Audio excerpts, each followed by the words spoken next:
Today on Boston Girl Bakes, I'm showing you how to make these bakery-style chocolate chip muffins. I have a few secrets I'm going to share with you so you get those beautiful tall muffins that we all want. So let's get started. Let's get baking. In one bowl, you're going to combine your dry ingredients, some flour, cornstarch, which will keep the muffins really tender, some sugar, baking powder to help them rise, and salt. And then simply just give that all a stir to combine. Once that's all whisked together, you can go ahead and set that bowl aside and we'll start working on our wet ingredients. I'm using a combination of melted unsalted butter and oil. This is going to give flavor with the butter, but the oil is going to help keep them super moist. We're going to add in some buttermilk, and I'll link below to how to make your own homemade buttermilk if you don't have any on hand. But buttermilk gives it really great flavor and keeps them wonderfully tender and moist. Then add in some vanilla and 2 large room temperature eggs. You want to make sure they're room temperature so that they don't seize up the butter. And then give that a whisk to combine. Once that's all whisked together, you can simply go ahead and add in your dry ingredients from earlier. And then simply stir that together with a spatula, or you can use a wooden spoon.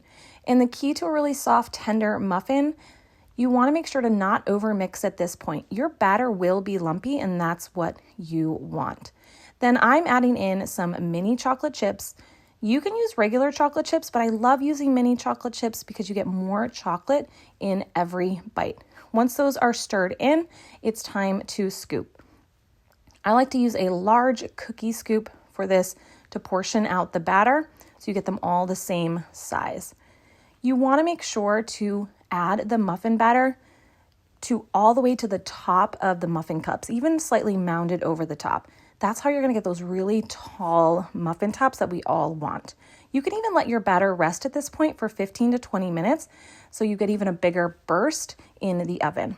Before they go in, I like to sprinkle on just a little bit of extra mini chocolate chips. You can even do a sprinkle of sugar on top if you want. This just makes for a beautiful presentation. And to bake these, we're going to bake them first at a high heat of 425 for 5 minutes, and then the additional time at 350. Those first 5 minutes is what's going to give you that extra tall muffin to give that extra burst of heat before it sets. These muffins couldn't be easier to make. Hope you give these a try and let me know in the comment section below. And be sure to hit subscribe so you never miss another baking tutorial. And until next time, happy baking.